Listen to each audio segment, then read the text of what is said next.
عربی مردوں کے دو ہی شوق ہیں، چنگی گڈی تے چنگی بڈی۔ ایک عربی کی مصری بیوی کی کہانی ہے جس کی عمر تھی 30-32 سال۔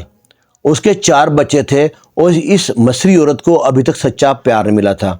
مصری عورتیں بہت خوبصورت ہوتی ہیں لیکن تھوڑی ڈنگ ڈانگ ہوتی ہیں کردار کے لحاظ سے، سب نہیں چند ایک کی بات کر رہا ہوں۔ اب عربی نے اس مصری عورت کو ایک ڈرائیور لا کے رکھ دیا جو انڈیا کا تھا۔ اب مصری عورت سوچتی ہے کہ میرا شوہر تو آتا نہیں ہے، کیوں نہ اس کو اپنے بس میں کیا جائے، اس سے ساری جنسی خواہشات پوری کی جائے۔ مصری عورت نے اس کو انڈین کو اپنے بس میں کرنے کے لیے ساری خواہشیں پوری کر لی، سارے طریقے آزما لیا، ہر بات آزما لیا۔ وہ انڈین یا تو نیک تھا یا بزدل تھا، اس عورت کے بس میں نہ آیا۔ جو مصری عورت نے سوچا کہ اب اس کے ساتھ میں آخری پینترا کھیلتی ہوں۔ اس نے کیا کیا، جب بھی وہ گاڑی میں بیٹھتی تو گاڑی میں اس طرف بیٹھتی جہاں پہ ڈرائیور حضرات پیچھے دیکھتے ہیں، اور وہاں بیٹھنے کے بعد مصری عورت کو یاد آتا کہ میں نے بچے کو دودھ نہیں پلایا۔ اس کا بچہ تھا 9-10 ماہ کا۔ بچے کو دودھ پلانے کے لیے اپنی چھاتی سے کپڑا اس طرح ہٹاتی کہ چھاتی نظر آتی۔ جو ڈرائیور تھا وہ سوچتا کہ میری میڈم کتنی گھٹیا ہے، کتنی غلیظ حرکت کرتی ہے، ایک غیر محرم کو اپنا جسم دکھا رہی ہے۔ وہ شرمندہ ہوتا رہتا، لیکن وہ پھر بھی نہ پگھلا۔ اب جو مصری عورت تھی اس کو بڑا غصہ کہ میرے بس میں نہیں آ رہا۔ اس نے ایک اور ترم کا پتہ پھینکا۔ اس نے کیا کیا، ایک دن بازار میں اتری ہے اور گاڑی میں سے اتر کے ڈرائیور سے کہا تو میرے بچے کو پکڑو، میں مول میں سے ہو کے آتی ہوں تھوڑی دیر میں۔ جب ڈرائیور نے بچہ پکڑنے کے لیے ہاتھ آگے بڑھایا تو مصری عورت جان بوجھ کے آگے آ گئی۔ اس کا انڈین کا جو ہاتھ ہے مصری عورت کے جسم کو ٹچ ہو گیا۔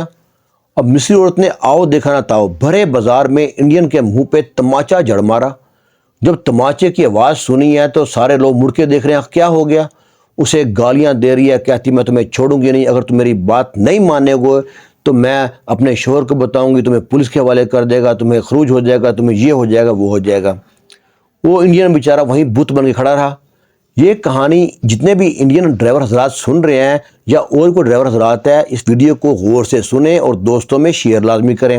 کہیں آپ کو اس طرح کی میڈم مل جائے تو بہتر ہے جاب چھوڑ دیں، زندگی ہے تو اور بھی جاب ملتی رہیں گی۔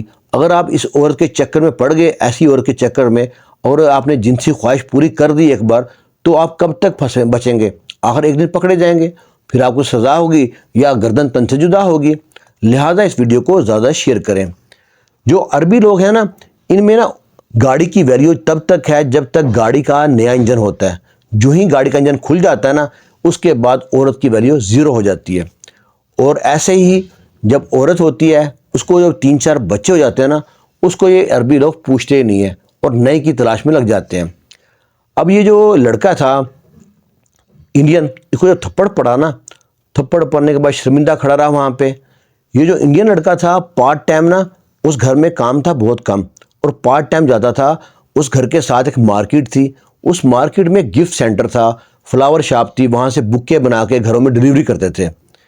تو یہ اس دکان پہ جاتا تھا، وہاں پہ اس کو ایک ڈیلیوری کے 10 ریال 12 ریال ملتے تھے۔ یہ اس دن اس دکان پہ گیا شام کو، تو گردن دے کر نا گھٹنوں میں پریشانی میں بیٹھا ہے۔ اس دکان کا جو اونر عربی تھا اس کے پاس آگے کہتا ہے ہاں بھائی شفیق، ایک فرضی نام ہے شفیق، کا نام کچھ بھی کر رکھ لیں آپ۔ شفیق بھائی کیا مسئلہ ہے، کیوں پریشان بیٹھے ہو؟ وہ کہتا ہے کچھ نہیں۔ جو اس نے پھر پوچھا، شفیق نے جب منہ پر کیا تو دیکھتا ہے آنکھوں میں آنسو ہیں اور آنکھیں رو رو کے لال ہو رہی ہیں۔ وہ بڑا پریشان ہوا۔ اس کے ذہن میں خیال آیا کہ انڈیا میں کوئی گھر میں کوئی مسئلہ تو نہیں۔ وہ پوچھتا ہے بھائی گھر میں تمہارے ماں باپ بہن بھائی ٹھیک ہیں، خیریت ہے، بیوی بچے ٹھیک ہیں؟ وہ کہتا ہے گھر میں تو ٹھیک ہے، میں سوچتا ہوں میں سعودی عرب چھوڑ دوں، میں اندر سے مر چکا ہوں، میں اور یہاں پہ نوکری نہیں کر سکتا۔ وہ عربی پوچھتا ہے بھائی مسئلہ کیا ہوا ہے، مجھے بتاؤ صحیح کچھ تو کچھ۔ اس کو سارا واقعہ بتاتا ہے کہ میری میڈم میرے ساتھ اس طرح کرتی ہے، کبھی جسم دکھاتی ہے، کبھی ہاتھ ٹچ ہو جائے تو یہ جھگڑا کرتی ہے، کبھی نہیں کرتی، وہ اب تو حد ہی کر دی۔ مجھے آج تک کسی نے تھپڑ نہیں مارا، مرد نے، ایک عورت نے تھپڑ دے مارا اور میں کچھ نہیں کہہ سکا۔ اب اس سے بہتر ہے میں چلا جاؤں یہاں چھوڑ کے۔ جب وہ تھا نا گفٹ سینٹر والا عربی، وہ کہتا ہے، اس کے ذہن میں شیطانی جو تھا نا، شیطانی چرخہ اس کا کام کرنا شروع کرتا ہے۔ وہ جیب سے 200 ریال نکالتا ہے، 200 ریال نکال کے شفیق کے ہاتھ میں رکھتا ہے، کہتا ہے یہ لو پیسے رکھو۔ شفیق پریشان کہ مجھے مار پڑ رہی ہے، مجھے پیسے دے رہا ہے۔ کہتا ہے تمہیں اور بھی پیسے ملیں گے، تو نے میرا ایک کام کرنا ہے۔ وہ کہتا ہے کیا کام کرنا ہے؟ کہتا ہے تم اپنی گاڑی میں ایک شیشہ ہوتا ہے نا مرر جس میں پیچھے دیکھتے ہیں، کیمرے والا فٹ کرنا ہے جس میں کیمرہ لگا ہوتا ہے، جب بھی تمہاری میڈم ایسی حرکتیں کرے اس کو تم نے آن کر دینا ہے، اس سے تمہاری میڈم کی جو ویڈیو بنے گی مجھ کو جا کے دینی ہے، میں تم کو اس کے پیسے دوں گا۔ شفیق نے پہلے سوچا یہ تو غلط بات ہے، پھر سوچتا ہے وہ تو عورت ہے ہی لوز کریکٹر کی، اچھی عورت نہیں ہے، میرا کیا جاتا ہے، مجھے پیسے مل رہے ہیں۔ اب انڈین نے وہاں پہ ترجیح دی پیسوں کو اور اس بندے سے ڈیل کر لی۔ اب اس نے اس کو شیشہ لا کے دیا کیمرے والا، وہ اس نے گاڑی میں فٹ کر دیا۔ اب جب اس کی میڈم بیٹھتی گاڑی میں اور بچے کو دودھ پلاتی، کبھی رائٹ سے کبھی لیفٹ سے جسم کو نمایاں کرتی، جو الٹی حرکتیں کرتی وہ سب کیمرے میں ریکارڈ ہوتی۔ وہ ویڈیو لا کے دیتا رہا اس کو، اور 2-3 دن ویڈیو جمع کی اس نے، اور چوتھے دن جناب اس نے اس میڈم کو نا کسی نئے نمبر سے واٹس ایپ ویڈیو کی چھوٹی سی اور حال چال پوچھا۔ اب جب وہ میڈم تھی، مصر کی عورت تھی تو بڑی خوبصورت، ابھی ینگ ہی تھی، 30-32 سال عمر تھی اب اس کی۔ اس نے اس کو غصے میں کال کی تم کون ہو، میں پولیس میں رپورٹ کر دوں گی، یہ کر دوں گی وہ کر دوں گی، تمہیں ویڈیو کہاں سے ملی ہے؟ یہ بندہ کہتا ہے میں گاڑی میں جا رہا تھا، مجھ کو ایسے نظر پڑی تمہاری گاڑی میں بیٹھے یہ حرکتیں کرتی کہ میں نے ویڈیو بنا لی ہے، یہ مجھے ویڈیو ایسے ملی ہے، اور میں نے تمہارا گاڑی کا پیچھا کیا، کیسے کیسے کر تمہارا واٹس ایپ نمبر حاصل کیا ہے، میں تم سے بہت پیار کرتا ہوں، تم بہت پیاری ہو، تم بہت خوبصورت ہو۔ عورت کی تعریف شروع کر دی، وہ تعریفوں کے چکر میں عورت سارا غصہ بھول گئی۔ اب انہوں کی آپس میں نا انڈرسٹینڈنگ ہو گئی، یہ فون پہ ہیلو ہائے کیا حال ہے کیسے کرتے کرتے آخر ایک دن ملاقات کا سلسلہ شروع ہو گیا۔ اب ملاقاتیں شروع ہو گئی، باہر کافی پیتے، چائے پیتے، کھانا کھاتے۔ اب سلسلہ آگے بڑھنا تھا۔ جو گفٹ سینٹر والا آدمی تھا وہ بہت چلاک تھا، وہ تو جس چکر میں تھا وہ اس کو چکر چاہیے تھا، آخر وہ عورت اس کے چکر میں پھنس گئی۔ اب یہ راتیں رنگین کرنا شروع کر دی، اور جو انڈین تھا اس کو پیسے ملنے شروع ہو گئے۔ اب یہ تینوں کے مزے تھے، انڈین کو پیسے مل رہے تھے، جو مصری کو چاہیے تھا اس کو مل رہا تھا، اور جو عربی کو چاہیے تھا اس کو مل رہا تھا۔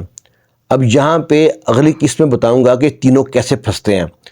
اور میرے خیال سے جب بھی کوئی انڈین ڈرائیور یا کوئی بھی ڈرائیور ہے وہ سوچتا ہے نا مجھ کو 4 پیسے آ رہے ہیں، یہ لمبے چلیں گے، نہیں، آخر ایک دن پھنسیں گے اور لمبے پھنسیں گے۔ اور دوسرے نمبر پہ یہاں میں ویڈیو صبح بناتا ہوں، اپلوڈ کرتا ہوں صبح کے ٹائم، اور اپلوڈ ہوتی ہے کبھی 12 بجے، کبھی 1 بجے، کبھی 2 بجے۔ نیٹ اتنے تھکے ہوئے ہیں۔ میرے خیال سے جو پاکستان میں لوگ رہتے ہیں نا، گورنمنٹ کو چاہیے کہ سب کو تمغہ امتیاز دے۔ یہاں پہ نہ بجلی ہے، نہ پانی ہے، نہ نیٹ ہے، نہ گیس ہے، نہ سڑکیں ہیں، نہ ٹرانسپورٹ ہے، نہ سہولتیں ہیں، اور نہ ہی یہاں پہ تحفظ ہے، اور پھر بھی یہاں پہ لوگ رہ رہے ہیں، اور پھر بھی کہتے ہیں پاکستان زندہ باد۔ واقعی سلوٹ بنتا ہے پاکستان کی عوام کو۔ اور اس ویڈیو کے بارے میں اپنی رائے ضرور دیجیے گا، اور مجھے بتائیے گا میں کون سا نیٹ لوں۔ میرے پاس سم میں بھی نیٹ بھی ہے، گھر پہ بھی نیٹ لگا ہوا ہے، لیکن پھر بھی ڈھنگ سے کوئی بھی نہیں چلتا۔